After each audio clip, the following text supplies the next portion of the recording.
যে দাওয়াতের সারবস্তু বললাম যে কি কি ছিল, তারপর আমরা বললাম যে জনগণের সাফা পাওয়ারের উপর দাওয়াত বললাম, প্রকাশ্য দাওয়াতের ফলে কি রিয়াকশন সেটাও বললাম। এখন কৌশলগুলো, বিরোধিতার কৌশলগুলো কি ঠিক করলো এটা ওনারা, এটা আমাদেরকে প্রথম হলো যে আবু তালেবকে দলে টানার জন্য তার বাসায় গেল সবাই এবং তাকে বললো এই ওনার সম্বন্ধে, কিন্তু আবু তালেব সব শুনে তাদেরকে ঠান্ডা করে বিদায় করে দিল।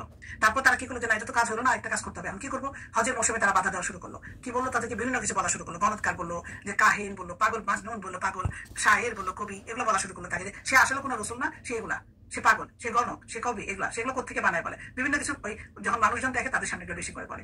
তারপরে কি হলো, ওয়ালিদ বিন মুগিরা যে সে ছিল মক্কার সবচেয়ে রিচেস্ট পার্সন এবং নেতা গোত্রের, সে শয়তানের ছিল, সে সবকিছুর মূল ছিল, সে যত রকম পাকানি সে পাকাইতো, সে সবাইকে লাগাই দিত, এটা বলতো, এই বুদ্ধি দিত, সেই বুদ্ধি দিত, এবং তারপরে তখন সেইভাবে করতো। তো তখন তার কিন্তু অনেক ইনফ্লুয়েন্স, অনেক ধনী ছিল, প্রচুর পয়সা ছিল, যাদের লোকজন তখনকার সময় যে ইনফ্লুয়েন্সিয়াল ব্যক্তি, যাদের প্রতিপত্তি আছে, তাদের টাকা পয়সা, তাদের কথা একটু বেশি করে শুনতো তখন। তো এই যখনই কথাটা বলতো, যখন এগুলো বলতো, তখন তারা মনে করতো সে বলতেছে, তাহলে এটা ডেফিনেটলি অনেক ভ্যালুয়েবল কথা। আচ্ছা সামিনা, আমার স্ক্রিন শেয়ার হচ্ছে তো এখন? না দেখা যাচ্ছে তো? কেউ রেসপন্ড করো। জি জি উস্তাদ, দেখা যাচ্ছে। আচ্ছা ঠিক আছে।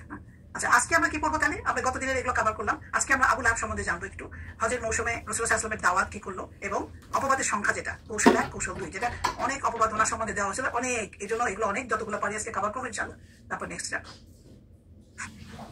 তো আবু লাহাব তার পরিবার, আবু লাহাব সম্বন্ধে তো মোটামুটি সবাই জানি, যেটুকু আছে আমরা সবাই জানি, আমরা তার নামে সূরায় চলে আসছে। আবু লাহাব ছিলেন আব্দুল মুত্তালিবের অন্যতম ছেলে পুত্র, তার নাম ছিল আব্দুল উজ্জা, আসল নাম কিন্তু তার আব্দুল উজ্জা।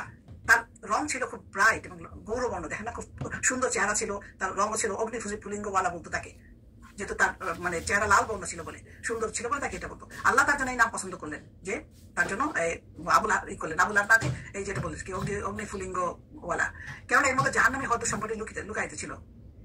আর তাছাড়া আব্দুল উজ্জা না, কোরআনে থাকাটা তাওহীদের সাথে সংঘর্ষিক, তার নাম যেটা ছিল এটা থাকা ঠিক না, এটা নামের ছিল না। তো আল্লাহ তাআলা তখন এটা বললেন যে আবু লাহাব ছিলেন রাসূলুল্লাহ সাল্লাল্লাহু আলাইহি ওয়াসাল্লামের আপন চাচা এবং নিকটতম প্রতিবেশী। তার দুই ছেলে উতবা এবং উতাইবা, তার 3 ছেলে ছিল। তার প্রথম 2 ছেলে উতবা এবং উতাইবা, তার সাথে রাসূলুল্লাহ সাল্লাল্লাহু আলাইহি ওয়াসাল্লামের 2 মেয়ের বিয়ে দিয়েছিল, রুকাইয়া এবং কুলসুমের বিবাহ হয়, সেটা ইসলামের পূর্বে। রাসূলুল্লাহ সাল্লাল্লাহু আলাইহি ওয়াসাল্লাম নবী হওয়ার পরে তার ছেলেদের, তখন সে বললো, আবু লাহাব তখন বললো ছেলেদের যে তুমি তোমার বউদের তালাক দিয়ে দাও, যেহেতু রাসূলুল্লাহ সাল্লাল্লাহু আলাইহি ওয়াসাল্লাম নবী হয়ে গেছে, এখন তার সাথে সম্পর্ক রাখবে না। তখন তার ছেলেদেরকে দিয়ে তার বউদেরকে তালাক দিল। পরবর্তীতে এই মেয়ে দুজনেই আবার ইসমাইল আলাইহিস সালামের সাথে বিবাহ হয়, ওয়ান আফটার ওয়ান। রাসূলুল্লাহ সাল্লাল্লাহু আলাইহি ওয়াসাল্লাম নবুয়ত লাভের পর দ্বিতীয় পুত্র আব্দুল্লাহ, যার লকব ছিল তৈয়ব ও তাহের, উনি যখন আব্দুল্লাহ যখন মারা যায়, তখন তিনি এই আবু লাহাব খুশিতে বাগ হয়ে সবার কাছে বলতে থাকলেন, মুহাম্মদ এখন লেজ কাটারই বংশ। কারণ তখনকার সেই সময়, তখন সূরা কাউসার নাজিল হয়, কারণ সেই সময় কারো ছেলে যদি না থাকতো, ছেলে সন্তান ছিল তাদের মেইন, ছেলে যদি না থাকতো তাদেরকে এইভাবে বলতো লেজ কাটারই বংশ। মেয়েদেরকে তো ওরা কোনোভাবে পাত্তা দিত না, তখন মেয়েদেরকে কোনো দামই ছিল না, ভ্যালু ছিল না। তার স্ত্রী ছিলেন আবু সুফিয়ানের বোন আরওয়া অথবা আওরা ওরফে উম্মে জামিল বা সুন্দরের সূচক। তিনিও স্বামীর অকপট সহযোগী ছিলেন এবং সর্বদা রাসূলুল্লাহ সাল্লাল্লাহু আলাইহি ওয়াসাল্লামের বিরুদ্ধে গীবত, তুহমত ও নিন্দাবাদ মুখর থাকতেন। চগলখড়ি মিথ্যাচারের মাধ্যমে সংসারের বা সমাজের অশান্তির আগুন ধরিয়ে দেওয়া ব্যক্তিদের আরবদের পরিভাষায় হাম্মালাতুল হাতাব বলা হয়। হাম্মালাতুল হাতাব ইন্ধন বহনকারী বা খড়িবাহক বলা হতো। ওই শুষ্ক কাঠ যাতে আগুনে লাগলে দ্রুত আগুন ছড়িয়ে পড়ে, সেজন্য আবু লাহাবের জন্য এটাই তাকে বলা হয়েছিল হাম্মালাতুল হাতাব। সে কারণে আল্লাহ তাকে স্বামীর সাথে জাহান্নামে প্রেরণ করবেন। রাসূলুল্লাহ সাল্লাল্লাহু আলাইহি ওয়াসাল্লামের বিরুদ্ধে এমন অপপ্রচার নাই যে সে করেন, আবু লাহাব তার স্ত্রী করতেন না, সব ধরনের টর্চার ওনারা করছেন। রাসূলুল্লাহ সাল্লাল্লাহু আলাইহি ওয়াসাল্লাম যাতায়াতের পথে বা বাড়ির দরজার সামনে মুখে কাঁটা বিছিয়ে রাখতেন। তিনি ছিলেন কবি, এই মহিলা বা কবি ছিলেন, ফলে নানা রঙের ব্যঙ্গ কবিতা পাঠ করে তিনি লোকদের কেঁপে তুলতেন। সূরা লাহাব যখন নাজিল হয়, তখন সে অগ্নিশর্মা হয়ে হাতে পাথর প্রস্তরখণ্ড নিয়ে মুহাম্মদ সাল্লাল্লাহু আলাইহি ওয়াসাল্লামকে মারার জন্য কাবাতে চলে যায়। কিন্তু রাসূলুল্লাহ সাল্লাল্লাহু আলাইহি ওয়াসাল্লাম আল্লাহর ইচ্ছাতে তাকে রাসূলুল্লাহ সাল্লাল্লাহু আলাইহি ওয়াসাল্লামকে দেখে নাই, দেখা দেন নাই। পাশে দাঁড়ানো আবু বকর রাদিয়াল্লাহু ছিলেন, তাকে ইচ্ছা মতো ব্যঙ্গ কবিতা শোনায় আসছেন রাসূলুল্লাহ সাল্লাল্লাহু সম্বন্ধে, যেহেতু ওনাকে পান নাই তখন। তিনি মুহাম্মদ প্রশংসিত নামকে বিকৃত করে মুজাম্মাম বা নিন্দিত বলেন, মুহাম্মদ না বলে ওনাকে মুজাম্মাম বলতেন। পরিণতি কি হলে তাদের বদর যুদ্ধের 1 সপ্তাহ পরে আবু লাহাবের গলায় প্লেগ মহামারী পোড়া ধরা দেখা দেয়, আজকের ভাষায় যেটাকে আমরা বলি গুটি বসন্ত, যার প্রভাবে তার দেহ পচে যায় এবং সে মারা যায়। সংক্রামক ব্যাধি হওয়ার কারণে তার পরিবারের লোকেরা তাকে ছেড়ে চলে যায়। 3 দিন সেখানে লাশ পড়ে থাকার পর দুর্গন্ধের হাত থেকে বাঁচার জন্য কুরাইশের এক ব্যক্তির সহায়তায় আবু লাহাবের 2 ছেলে লাশটি মক্কার উঁচু ভূমিতে নিয়ে যায় এবং সেখানে একটি গর্তে ঠেলা দিয়ে ফেলে দেয়। অতঃপর দূর থেকে পাথর ছুঁড়ে গর্ত বন্ধ করে দেয়। আবু লাহাবের স্ত্রী উম্মে জামিল প্রতিদিন কাঁটাযুক্ত ঝোপের বোঝা এনে মুসলমানদের চলার পথে ছড়িয়ে দিতেন। তিনি রাতের বেলায় কাজ করতেন। একদিন তিনি গলায় বোঝা বহন করে আনতে যেয়ে ভারী হয়ে যাওয়াতে সে পাথরের উপরে বসে পড়ে, তখন পিছন থেকে ফেরেশতা এনে তাকে মেরে ফেলে আর কি, পিছন দিক থেকে। আবু লাহাবের পুত্র আবু লাহাব, উতবা, উতাইবা এবং মুত্তাব নামে 3 পুত্র ছিল এবং 3 মেয়ে ছিল, দুল্লা, খালেদা, নিজা, 3 জন মেয়ে ছিল। তার মধ্যে উতবার উতাইবার কথা তো বললাম যে 2 মেয়ের সাথে রাসূলুল্লাহ সাল্লাল্লাহু আলাইহি ওয়াসাল্লাম 2 মেয়েকে বিয়ে করেছিলেন। উতাইবা যেটা রাসূলুল্লাহ সাল্লাল্লাহু আলাইহি ওয়াসাল্লামের বদদুয়া প্রাপ্ত হয় এবং আবু লাহাবের জীবদ্দশায় কুফরি হালতে বাঘের হামলায় নিহত হয়। হজের মৌসুমে রাসূলুল্লাহ সাল্লাল্লাহু আলাইহি ওয়াসাল্লামের দাওয়াত, রাসূলুল্লাহ সাল্লাল্লাহু আলাইহি ওয়াসাল্লাম এই সময়টা কেন বেছে নিয়েছিল? এই সময় দাওয়াত কারণ এই সময় অন্যান্য জিনিসগুলো বন্ধ থাকতো এবং অন্য কিছু অ্যালাউ ছিল না, যার জন্য লোকজন বেশি আসতো। সেই জন্য এই সময় হজের সময়টাকে বেশি করে দাওয়া দিত। এই 3 মাস মারামারি কাটাকাটি বন্ধ ছিল, থাকতো আর কি। যত সময় হজের মৌসুম এসে গেল, হজের মাসে আগে পিছিয়ে 2 মাস হলো হারামের মাস। এই 3 মাস মারামারি কাটাকাটি নিষিদ্ধ। রাসূলুল্লাহ সাল্লাল্লাহু আলাইহি ওয়াসাল্লাম হজে আগত মেহমানদের তাবুতে গিয়ে দিনের দাওয়াত দিতে থাকেন। এদিকে অলিদের পরামর্শ মতে আবু লাহাব কি করলো? নেতৃত্বে পরিচালিত গীবতকারী দল সবার কাছে রাসূলুল্লাহ সাল্লাল্লাহু আলাইহি ওয়াসাল্লাম সম্পর্কে অপবাদ প্রচার করতে থাকে এবং শেষে বলে যে সে একজন জাদুকর, তার কথা শুনেই জাদুগ্রস্ত হয়ে যেতে হবে, অত কেউ যেন তার ধারে কাছে না যায়।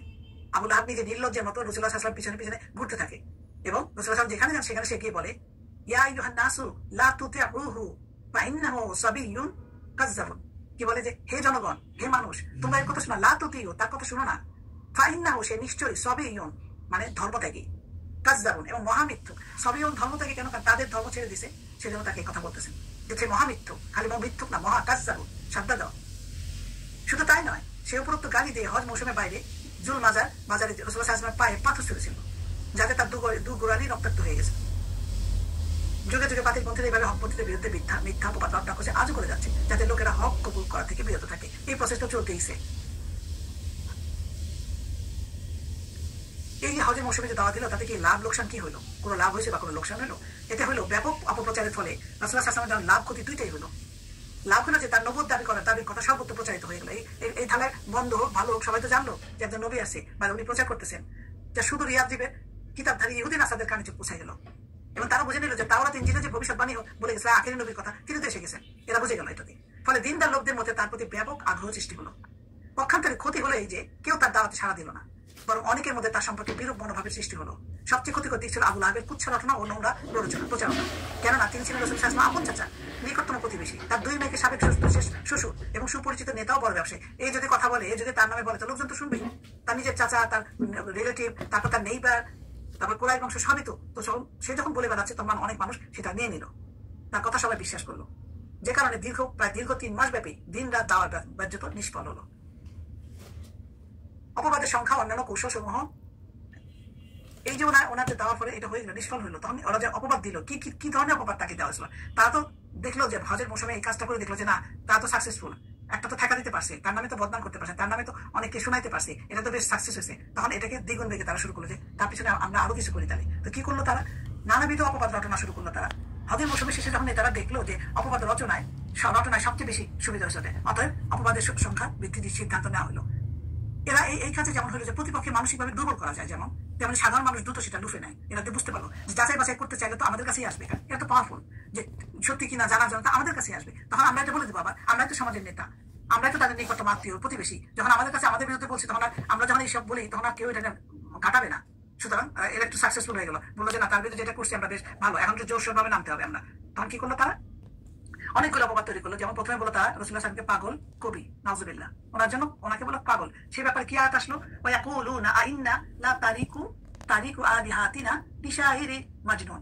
তারা বলে আইন্না, আমরা কি লা তারিকু, আমরা কি ছেড়ে দিব আলিহাতিনা, আমাদের যে উপাস্য পরিত্যাগ করবো তাদেরকে আমরা, কি জন্য? লিশাইরি মাজনুন, একজন কবি আর পাগলের জন্য আমরা ছেড়ে দিব আমরা যা করতেছি। তারা বলে এটা সূরা সফফাতের 36 নম্বর আয়াত, এটা 36-36। এই যে এরা মানে আমরা কি একজন কবি আর পাগলের কথা আমাদের উপাস্যদের পরিত্যাগ করবো, এটা কি বলে? এটা আমরা শুনবো, এটা তাওহীদের কথা শুনে আর তারা এটা বলে কাফিরা মুশরিক, এটা কালেমা তাওহীদের কথা শুনে আর বলে আমরা এই একজন কবি, মানে ডাইরেক্ট তাকে কবি আর পাগল বানিয়ে ফেলছি। এবং সেটার জন্য বলতেছে আমরা তার কথা কেন শুনবো? আমরা যে উপাস্য আছি তাহলে বাদ দেবো এর কথা শুনে। তারপরে তারা বললো যে সে একজন জাদুকর মহামিথ্যাবাদী। কেন জাদুকর মহামিথ্যাবাদী বললো? এই ব্যাপারে আয়াত আসলো, ওয়াকাল আল কাফিরুনা হাযা সাহিরুন কাযযাবুন। সাহিরুন হলো জাদুকর, কাযযাবুন হলো মহামিথ্যাবাদী, পুরাকারের উপখ্যান বা বর্ণনাকারী, মানে গল্প বানাইতেছে তারা বললো। তো প্রথমে যে জাদুকর মহাবাদী বললো যে এটা নিয়ে একটা কথা হলো যে যখন আবু তালিব অসুস্থ পড়ছিল, আব্বাস রাদিয়াল্লাহু আনহু বলছে যে যে আবু তালিব যখন অসুস্থ পড়লো, তার নিকট আবু জাহেল সহ কুরাইশের একটা দল গেল। তখন তারা বললো যে আপনার ভাতুষপুত্র বা ভাস্তে তো আমাদেরকে এই আমার মাবুদেরকে এই গালি দেয়, এই অবজ্ঞা করে, এই কাজ করে, আপনি তাকে ডাকেন না, বলেন যে এরকম না করে। আবু তালিবের কাছে যখন এগুলো বলছিল, তখন তখন ওইখানে এক জায়গায় তারাই ছিল না।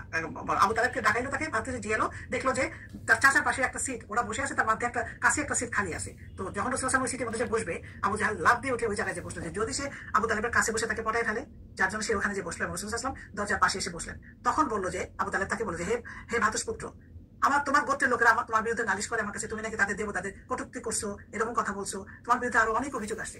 তো রাসূল সাল্লাল্লাহু আলাইহি ওয়াসাল্লাম তখন বললো যে হে চাচা, আমি তো তাদের কাছে শুধু একটা কালিমা শিখিতে চাচ্ছি, যদি তারা তা করে তাহলে সমগ্র আরব জাতি তাদেরকে অনুসরণ করবে, অনারবরাও তাদেরকে জিজিয়া প্রদান করবে। রাসূল সাল্লাল্লাহু আলাইহি ওয়াসাল্লাম কি বলতে তারা বোঝার চেষ্টা করলো প্রথমে, তারা বললো যে একটা মাত্র কালিমা, তোমার পিতার শপথ, একটা কেন, আমরা 10টা কালিমা বলতে রাজি আছি, বলো কি সেই কালিমা। আবু তালিব বললেন, হে আমার বাদশা পুত্র, কালিমাটা কি? রাসূল সাল্লাল্লাহু আলাইহি ওয়াসাল্লাম বললেন, লা ইলাহা ইল্লাল্লাহ, আল্লাহ তাআলা ব্যতীত করতে আর কোনো মাবুদ নেই। এই কথা শোনার সাথে সাথে সব রাগে ক্রোধে দাঁড়াই গেল, এবং তারা কাপড় মানে চেষ্টাতে সাথে কাপড় টানতে টানতে যে বললো যে আজআল আল আলিহাতান ইলাহা ওয়াহিদান ইন্না হাযা লাশাইয়ুন উদাব, সে কি সকল উপাসককে এক ইলাহ বানিয়ে নিয়েছে? নিশ্চয়ই এটা আশ্চর্য বিষয়। সোয়াদের এটা 5 নম্বর আয়াত। তখন বলতেছে ইন্না হাযা ইল্লা আসাতিরুল আউয়ালিন, এটা তো পূর্ববর্তীদের মিথ্যা উপখ্যান ব্যতীত কিছু না, এটা কোনো আসল কিছু না, এটা গল্প কাহিনী। অন্যের সাহায্যে মিথ্যা রচনা করলো তারা, পুরা গল্প বর্ণনা করে বিভিন্ন রকম জিনিস তারা নিয়ে আসলো। এটা কি করলো তারা করলো ইয়াকুলুনা ইন্নামা ইউআল্লিমুহু বাশারুন, তারা বলতেছে যে নিশ্চয়ই ইউআল্লিমুহু, তাকে শিক্ষা দেয়, বাশারুন, মানুষ তাকে শিক্ষা দেয়, তার কোনো কোয়ালিটি নাই, মানুষ তাকে যা শেখায় সে এসে আমাদের বলে। এগুলো সমস্ত সূরার আয়াতের এই পাশে দেওয়া আছে, আপনারা দেখে নেবেন। এগুলা পূর্বযুগের কাহিনী বা উপকথা যা তার নিকট সকাল সন্ধ্যায় পাঠ করা হয়েছে, সে সেগুলোর মধ্যে মাধ্যমে লিখিয়ে দিয়েছে।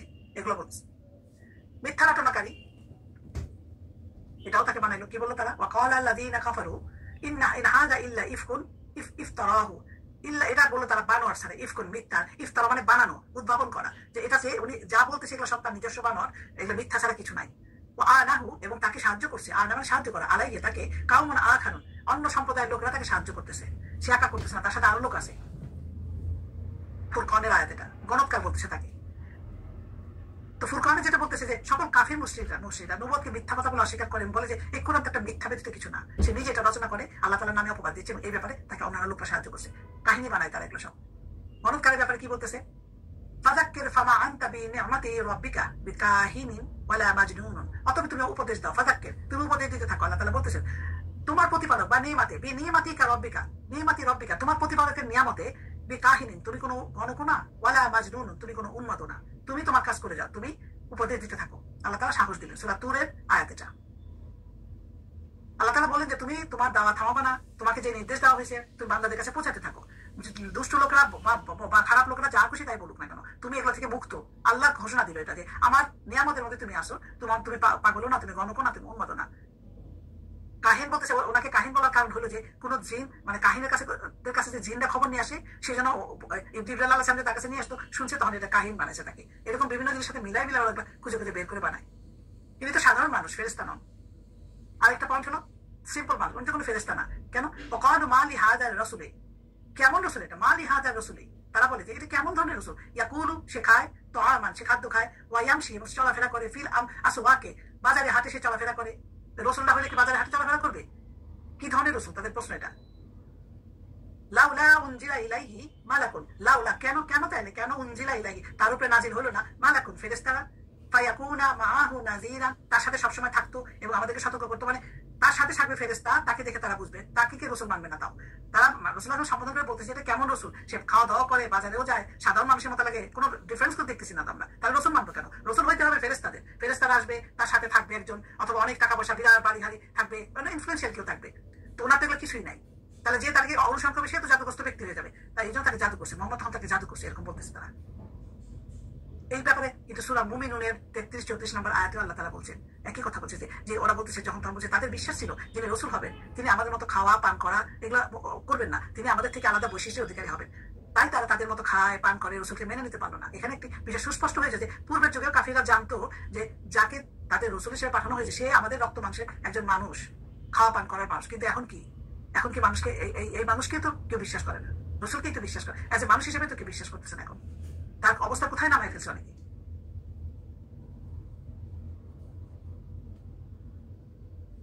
পথভ্রষ্ট, ওনাকে বলা হয় অনেক পথভ্রষ্ট। কি বললো এটা? ওয়াইজা রাআহুম ক্বালু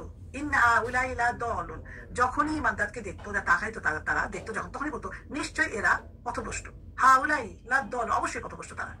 মানে ভালো কাজে ওদের কাছে যখন খারাপ, তখন যে পথভ্রষ্ট হয়ে গেছে। সঠিক পথ যারা হয় তারা হলো খারাপ পথে আছে, আর খারাপ পথে তারাই সঠিক। এখনো তো এরকমই চলতেছে যে সঠিক পথে যায় তাদের কি বলে, ফ্যামিলি থেকে কেউ যদি দিনের পথে বেশি ঝুঁকে যায় তার কোনো কদর আছে? তাকে তো যেই সেই যা তার বলতে থাকে, তখন সবাই হাসি ঠাট্টা করে মস্করা করে তাদের নিয়ে কি করে, কি করতেছে না, হিসাব পড়ানো কথা। এখন তো সে একই, প্যাটার্ন চেঞ্জ হলে কি জিনিসটা একই আছে। ধর্ম ত্যাগী, তাকে তারা ধর্ম ত্যাগী বলল। এটা তো একটু আগে বললাম যে আবু লাহাব বলতো, কলা আবু লাহাব লা তুতিউহু ফাইন্নাহু সাবিয়্যুন কাযযাবুন। বললাম যে একটু আগে আয়াতে আবু লাহাব এটা বলছে, তার অনুসরণ করো না, তার কথা শুনো না, সে একজন ধর্ম ত্যাগী এবং মহা মিথ্যাবাদী, ব্যক্তি ধর্ম বিনষ্টকারী, এটাও তাকে বললো। তাকে বললো জামায়াত বিভক্তকারী, এটাও তাকে বললো। তাকে বললো জাদুগ্রস্ত। এ ব্যাপারে আয়াত আসলো ইয়াকুলু যালিমুনা ইন তাত্তাবিউনা ইল্লা রাজুলান মাসহুরান, তার মানে মাসহুরান হলো জাদুগ্রস্ত, যে মানুষ কিন্তু জাদু দেয়, তাকে আমরা জালিমরা বলে তোমরা কাকে অনুসরণ করছো? তোমরা একজন জাদুগ্রস্ত ব্যক্তিকে অনুসরণ করতেছো। বনু ইসরাইলে আছে আয়াতটা। যখন এটা এই ব্যাপারে হয়তো কি, যখন তারা কোরআন পাঠ করতো, চুপি সারে কোরআন পাঠ করতো, রাত্রে কোরআন পাঠ করতো, এরা কোথায় কান ফালে লুকায় লুকায় শুনতো। আবু জাহেল যাইতো, কোনো সময় অন্য আবু সুফিয়ান যাইতো, এরা শুনতো। শুনে শুনে তারা এটা একটা খাবার বানাইছে যে শুনে আসো এটা তো জাদুগ্রস্ত হয়ে। তারা যে শুনতো ঠিকই, কিন্তু তারা বিভিন্ন ভাবে মিথ্যা বলে আবার এটা ছড়াই দিত আর কি। বুঝতে পারতো তার জিনিসটা কি আছে, কিন্তু বলতো তারা অন্যভাবে জিনিসটা। মোজাম্মাম বলতো হলো, কে বলতো? আবু লাহাবের স্ত্রী বলতো মুহাম্মদকে মোজাম্মাম ব্যঙ্গ করে বলতো। রয়না বলতো তাকে। রয়না কেন বলতো? মদিনা যখন হিজরত করে যাওয়ার পর ওখানে ইহুদিরা সচরাচর রাসূল সাল্লাল্লাহু আলাইহি ওয়াসাল্লামকে রয়না বলে ডাকতো। কারণ এখানে আমাদের যখন কোনো কিছু অ্যাট্রাকশন, কথা বলার জন্য বলতে ইয়া আইয়ুহাল্লাযীনা আমানু, আল্লাহ তাআলা বলছেন এটা লা তাকুলু রায়না ওয়া কুলু উনজুরনা, এটা সূরা বাকারায় আছে। কারণ এরা কি করতো, যখনই ওরা রাসূলুল্লাহ সাল্লাল্লাহু আলাইহি ওয়াসাল্লামের কাছে বসে কথা বলতে থাকতো, তখন দৃষ্টি আকর্ষণ করার জন্য বলতো যে রয়না, আমাদের দিকে লক্ষ্য করুন, এবং আস্তে আস্তে বলুন। এরা বলতো ইহুদিরা রয়না মানে আমাদের দিকে তাকান বা বলেন। শব্দটির আরেকটা অর্থ হলো বোকা। ওরা এটা মস্করা করে বলতো, কিন্তু ওরা ওদের ব্যাপারটা তো কেউ বুঝতেছে না, যে অন্ততটা আল্লাহ বুঝতেছে যে ওরা এই রয়নাটা বলতেছে রাসূলকে মস্করা করার জন্য। তখন আল্লাহ তাআলা তখন বললো, কোরআন আয়াতে দিল, ইয়া আইয়ুহাল্লাযীনা আমানু, ঈমানদারগণ তোমরা লা তাকুলু রয়না, তোমরা রয়না বলো না, ওয়া কুলু উনজুরনা, বলো যে উনজুরনা বলো। কারণ তুমি বলো যে আমাদের দিকে তাকাও, উনজুরনা বলো, ওদের মতো এটা বলো না, নজর দাও আমাদের দিকে। ওয়া আসমাউ ওয়ালিল কাফিরিনা আযাবুন আলীম, এবং শোনো, শুনে রাখো কি বলতেছে, ওদের জন্য কি আছে, যে ওদের জন্য আযাব রয়েছে সামনে। এবং শুনে রাখো যে কাফিরদের জন্য ডেফিনেটলি আযাব আছে সামনে, যন্ত্রণাদায়ক আযাব ওদের জন্য আছে। অপবাদের সংখ্যা বৃদ্ধি ও কৌশল সমূহ 2, আরো নতুন নতুন কৌশল বাইর করলো অপবাদ দেওয়ার জন্য। নাচ গানের আসর করলো তারা কি করলো এই ব্যাপারে, আসর জমানো, নাচ গান করা, যাতে মোহাম্মদ রাসূলুল্লাহ কথা কেউ শুনতে না পারে, সেই জন্য কি করলো, মক্কার কুরাইশ নেতা ছিল নজর বিন হারিস, সে করলো কি সিরিয়াতে গেল, সে ইরাকে গেল। ইরাকে যে হীরানগরীতে যে ওখান থেকে যে শিখে আসলো কাহিনী কিছু, রাজা বাসাদের কাহিনী, রুস্তম ইসফিন দিয়াদের কাহিনী এবং বীরত্বের কাহিনী শুনে এসে মক্কায় বিভিন্ন জায়গায় আসর বসানো শুরু করলো, গল্পের আসর। এই আসর, এই জিনিসগুলো শুনো, এগুলো শুনে আসছি। আর যেখানে রাসূলুল্লাহ সাল্লাল্লাহু আলাইহি ওয়াসাল্লাম জাহান্নামের ভয়, জান্নাতের সুখ, এগুলো যখন বলতে থাকে, তখন সে বলতো যে নজর বিন যে ওখানে বলতো যে এগুলো কি মুহাম্মদের কাহিনী, উত্তম কাহিনী না, আমি যেটা বলতেছি। সব জায়গায় যে বাধা দিত, এতেও সে ক্ষান্ত না হয়ে অনেক সুন্দর দাসী কিনে আনলো, ক্রয় করে আনলো, যারা গান বাজনা করতো তখন। এবং তিনি বিভিন্ন জায়গায় যে গানের নাচের আসর বসাইতো, মানুষকে আকৃষ্ট করতো। স্পেশালি যেসব জায়গায় কোরআন পড়ে শোনাতো, ওই আশেপাশে গান বাজনা করতো সে। এমনকি কোনো লোক মুহাম্মদ সাল্লাল্লাহু আলাইহি ওয়াসাল্লাম অনুসারী হয়েছে জানতে পারলে ওই সুন্দরীদের তার পিছনে লাগিয়ে দিতেন এবং তাকে ফিরে আনার জন্য যে কোনো পন্থা অবলম্বন নির্দেশ দিতেন। কি ধরনের নিকৃষ্ট লোক ছিলেন না! এই ধরনের ঘৃণ্য কার্যকলাপের প্রেক্ষিতে আল্লাহ তাআলা আয়াত নাযিল করলেন। কি আয়াত নাযিল করলেন আল্লাহ? ওয়ামিনান নাসে মাইয়াশতারি লাহওয়াল হাদিসে, মানুষের মধ্যে কিছু লোক আছে, ওয়ামিনান নাসে ইয়াশতারি মানে ক্রয় করে, লাহওয়া মানে কি, কাহিনী, মানে অসার কাহিনী, অসার মানে অসার বলবো, বেহুদা বলবো, লাহওয়া এটা হাদিস এলো কাহিনী। তারা কিছু লোক আছে যারা এই যে অসার কাহিনী কিনে আনে, এই যে ওর কথা বলা হলো জিনিস, যে কাহিনীগুলো সে ওখান থেকে নিয়ে আসে, এটা বলা হলো লিইউদিল্লা আন সাবিলিল্লাহি বিগাইরিল ইলমি। কি জন্য তারা এটা বলতো? ইদিল্লু, বিচ্যুত করার জন্য, পথচ্যুত করার জন্য। আন সাবিলিল্লাহি, আল্লাহর পথ থেকে সরানোর জন্য। বিগাইরিল ইলমি, অজ্ঞাত বসে। ওয়ায়াত্তাখিযাহা হুজুওয়ান, এবং তাদের আল্লাহর পথকে মানে তারা ঠাট্টা বিদ্রুপ করে। উলাইকা লাহুম আযাবুন মুহিন, তাদের জন্য রয়েছে প্রচন্ড মর্মন্তুদ শাস্তি। ব্যঙ্গ কবিতা রচনা, এটা তো বললাম যে আবু লাহাবের স্ত্রী করতো এটা, যাতে উনি কষ্ট পান।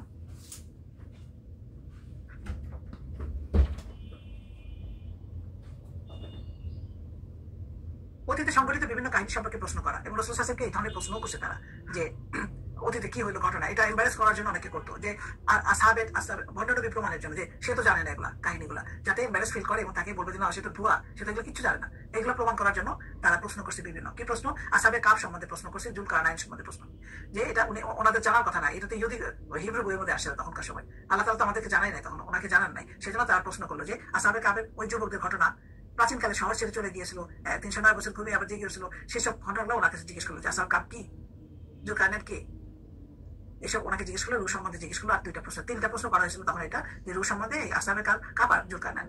তো এগুলো সবের জন্য আল্লাহ তাআলা কি করলেন, আমাদেরকে সূরা কাহফ নাযিল করলেন। আল্লাহ তাআলা সূরা কাহফের মধ্যে এগুলো সব আল্লাহ তাআলা উত্তর দিয়ে দিলেন। তাও কিছুদিন বন্ধ একবারে আসে নাই বলে তারা ওনার পিছনে লেগে গেছিল যে ও তোমার আল্লাহ ছেড়ে দিছে, এবং উনিও একটু ডিপ্রেসড হয়ে গেলো যে কি ব্যাপার, উত্তরগুলো পাইলাম না। পরে দেখা গেলো যে কদিন পরে আবার ঠিকই উত্তর পাইছে, এবং সেখানে উল্লেখ করা হয়েছে যে তুমি তো ইনশাআল্লাহ বলো না, এই জন্য আমরা এটা দিতে দেরি করলাম। ইহুদি পণ্ডিতের মাধ্যমে সরাসরি নবীকে পরীক্ষা করা, যেমন এখানে প্রশ্ন করলো যে স্বামী বসবাসকারী কোন নবীর ছেলেকে মিশরে পরিষ্কার করা হয়, এগুলো তো সব ইয়েতে চলে আসে, হিব্রুতে চলে আসলো, ইনজিল তাওরাতে চলে আসে, এগুলো জানা কথা না, কিন্তু যেহেতু উনি উত্তর না দিতে পারে সেই জন্য এসব প্রশ্নগুলো তারা করলো, যে উত্তর না দিতে পারলে তো তাকে আমরা মিথ্যা করতে পারবো। কোন নবী সেই শোকে কেঁদে অন্ধ হয়ে যায়, ইয়াকুব আলাইহিস সালামের কথা জিজ্ঞেস করলে, ইউসুফ আলাইহিস সালামের কথা জিজ্ঞেস করে, কিন্তু উনি তো জানেন না এগুলা। তখন আল্লাহ তাআলা কি বলে, ইহুদিরা জানতো এগুলা, কারণ হিব্রুর মাধ্যমে তো তাওরাতে সব ওগুলা পাইছিল, আরবি তো পড়তে পারতো, কিন্তু রাসূল সাল্লাল্লাহু আরবিও পড়তে পারতো না, কিছুই জানতো না। তখন ইউসুফ আল্লাহ সম্বন্ধে জানাই দিলেন আল্লাহ তাআলা, পুরো কাহিনী একবারে চলে আসলো। এই প্রশ্নের উত্তর জানতো না বলে আল্লাহ তাআলা একবারে পুরোটা পাঠিয়ে দিলেন, এবং এক সূরা নাজিল হলো। চাঁদ দ্বিখণ্ডিতকরণের প্রস্তাব, কি ধরনের প্রস্তাব দিতে পারে দেখেন তাহলে, চাঁদ দ্বিখণ্ডিত করা।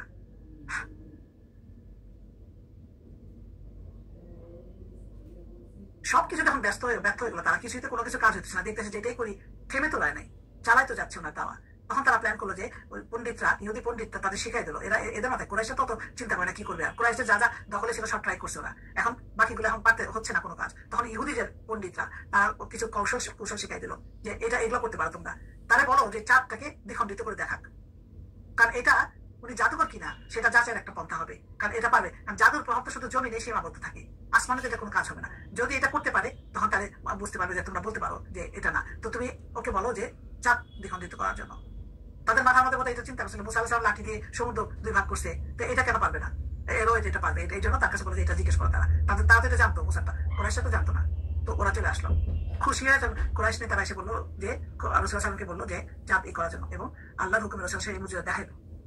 মুহূর্তের মধ্যে চাঁদ দ্বিখণ্ডিত হয়ে পূর্ব পশ্চিমে ছিটকে পড়লো, এবং একটা টুকরা মাঝে হেরা পর্বতটা পিছনে আড়াল হয়ে গেল, পুনরায় আবার 2 টুকরা এসে যুক্ত হলো। এ দেখার পর আর কিছু দেখার দরকার আছে, কারণ প্রুফ দেখানোর জন্য তাদের দরকার ছিল। 4 টুকরো হয়ে 2 পাশে চলে যায়, আবার এসে জোড়া হয়ে গেল, এটা দেখলো তারা চোখের সামনে। এবং এই সময় কিন্তু আমাদের সাহাবীদের কেউ ছিল ছোট বয়সে, যেমন আলী রাদিয়াল্লাহু আনহু ছিল, আব্দুল্লাহ ইবনে মাসউদ ছিল, জুবাইর ছিল, ইবনে মুতাইম ছিল, তারা কিন্তু ওখানে উপস্থিত ছিল। তারা বয়স ছোট ছিল হয়তো, তারা এগুলো মনে রাখছিল এবং পরে বলছিল, বর্ণনা করছিল যে আমরা এগুলো ছিল, দেখছি আমরা। তখন রাসূলুল্লাহ সাল্লাল্লাহু আলাইহি ওয়াসাল্লাম কি বলছেন ওই সময়, যে এই ওই চাঁদ যখন দ্বিখণ্ডিত, তখন আল্লাহকে বলছিল, এই ঘটনা ছিল মিনাতে ছিলেন উনি, তখন রাসূলুল্লাহ সাল্লাল্লাহু আলাইহি ওয়াসাল্লাম বলতেছেন যে উপস্থিত সবাইকে বলো যে ইশহাদু, তোমরা সাক্ষী থাকো। তো ইবনে মাসউদ আর ইবনে ওমর উনি বর্ণনায় বলছে যে আল্লাহকে সাক্ষী রেখে রাসূলুল্লাহ সাল্লাল্লাহু আলাইহি ওয়াসাল্লাম বলে যে আল্লাহুম্মা আশহাদু, আল্লাহুম্মা ইশহাদ, হে আল্লাহ তুমি সাক্ষী থাকো। এতে যে ওই সময় যে ওরা ছিল এটা প্রুভ করলো যে ওরা এটা বললো, এটা নবমী বর্ষে বোধ হয়। এরপরে কি হলো, সূরা কমার নাজিল করলো আল্লাহ তাআলা। আল্লাহ সঙ্গে সঙ্গে সবকিছু ঘটনার সাথে সাথে প্রত্যেকটা ঘটনার সাথে একটা করে সূরার আয়াত চলে আসছে। এই জন্য আমাদের কাহিনীগুলো পড়তে এত মজা লাগে, যে যখন জানি এই সূরাটা পড়তে যাবো পুরো কাহিনীটা মাথার মধ্যে ঘুরবে, প্রতিটি আয়াতেই প্রতিটি কাহিনী আছে।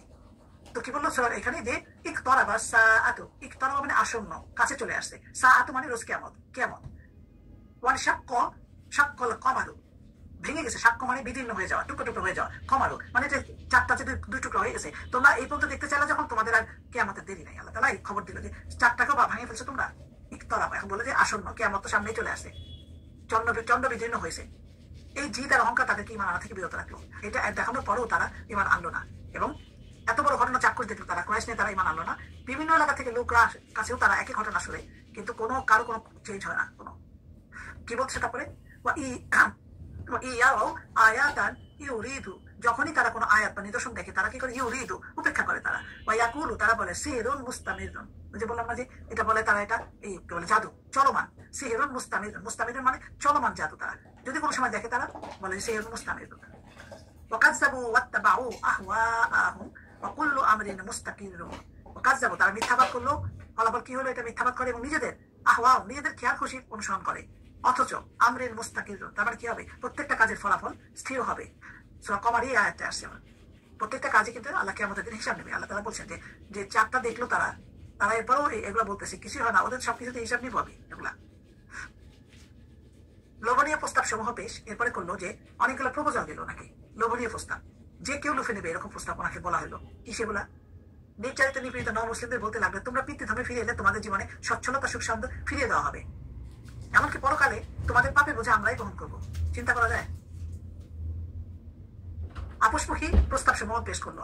আপোষ মানে মিলমিশ করে একটা ডিসিশনে নিয়ে আসা, যে কম্প্রোমাইজ করা, যেটা এটা ওনারা চিন্তা করলো যে এটাও বলা হলো তাদেরকে আপোষমুখী প্রস্তাব। কি হলো সেটা? সকল পন্থা পদ্ধতি থেকে কুরাইশ নেতারা এবার আপোষমুখী পদ্ধতি গ্রহণ করলো, কিছু গ্রহণ কিছু বর্জন। এই নীতিতে তার রাসূল সাল্লাল্লাহু আলাইহি ওয়াসাল্লামের সাথে আপোষ করতে চায় যে তুমিও কিছু নাও আমিও কিছু নেই, আমার থেকে তুমি নাও তোমার দেশে আমি নাও। তখন কি বলে? এবার আল্লাহ তাআলা কি বলে? ওয়াদ্দু লাউ তুদহিনু ফায়ুদহিনুন। আল্লাহ বলতেছে যে তারা চায়, ওয়াদ্দু তারা চায়, লাউ তুদহিনু তুমি যদি একটু শিথিল হও বা তুমি যদি একটু নরম হও, তুমি যদি একটু স্যাক্রিফাইস করো, ফায়ুদহিনুন তখন তারাও করবে। তাদের থেকে প্রপোজাল আসবে তুমি একটু নামো, তুমি যে জায়গা সেখান থেকে নামো, তাহলে আমরাও তোমার কাছে তোমার এটা ব্যাপারে আসবো। একদিন কি ছিল? রাসূলুল্লাহ সাল্লাল্লাহু আলাইহি ওয়াসাল্লাম তাওয়াফ করতেছিল এখানে। রাসূলুল্লাহ সাল্লাল্লাহু আলাইহি ওয়াসাল্লাম একদিন কাবায় তাওয়াফ করতেছিল, এমন অবস্থায় আসওয়াদ বিন আব্দুল মুত্তালিব, ওয়ালিদ বিন মুগীরা, উমাইয়া বিন খলাফ, আস ইবনে ওয়াই এরা সবাই গেল এখানে। রাসূলুল্লাহ সাল্লাল্লাহু আলাইহি ওয়াসাল্লামের কাছে গেল, যে তার একটা প্রস্তাব দিল। কি প্রস্তাব? হে মুহাম্মদ সাল্লাল্লাহু আলাইহি ওয়াসাল্লাম, এসো আমরা ইবাদত করি, তুমি যার ইবাদত করো এবং তুমি পূজা করো, আমরা যার পূজা করি, আমরা এবং তুমি তোমাদের কাজ পরস্পরের শরীক হই। অথবা তুমি যার ইবাদত করো তিনি যদি উত্তম হন, আমরা যাদের পূজা করি তাদের চাইতে, তাহলে আমরা তার ইবাদত পুরোপুরি অংশ নিব। আর আমরা যাদের পূজা করি তারা যদি উত্তম হয়, তুমি যার ইবাদত করো তার চাইতে, তাহলে তুমি তাদের পূজায় পুরোপুরি অংশ নেবে। এই প্রপোজাল দিল। আল্লাহ তাআলা কি করলেন? আরো বললেন, যদি তুমি আমাদের কোনো মূর্তিকে চুমু দাও তাহলে আমরা তোমাকে সত্য বলে মেনে নিব। আরো বললেন, তারা এই কথা বললেন, তুমি চাইলে আমরা তোমাকে এত মাল দিব যে তুমি সেরা ধনী হবে, তুমি যাকে চাও তাকে তোর সাথে তোমার বিয়ে দেবো, আর আমরা সবাই তোমার অনুসারী হবো, কেবল তুমি আমাদের দেব দেবীদের গালি দেওয়া বন্ধ করো। যাতে তুমিও যদি তুমি তাতে রাজি না হও, তাহলে আমি একটি প্রস্তাবে তুমি রাজি হও, যাতে আমাদের আর তোমার মঙ্গল রয়েছে। আর তা হলো, তুমি আমাদের উপাস্য লাত উজ্জার 1 বছর পূজা করো, আমরা তোমার উপাস্যের 1 বছর পূজা করো। কতগুলো অপশন, এইভাবে 1 বছর করে সর্বদা চলবে। তখন আল্লাহ তাআলা সূরা কাফিরুন নাযিল করে। দেখলেন কাফিরুনটা কি সুন্দর আসছে, কিভাবে আসলো? যে তোমার কম্প্রোমাইজ করলো এইভাবে, যে ঠিক আছে তোমারটা তুমি করো, আমারটা তুমি 1 বছর করো, তোমারটা আমি 1 বছর করবো, এইভাবে চলতে থাকুক। তখন আল্লাহ তাআলা কি বলে সূরা কাফিরুন। আজকে এই পর্যন্তই, আরো পয়েন্ট আছে, সামনে ক্লাসে কভার করবো ইনশাআল্লাহ। আমি স্টপ করে দিই।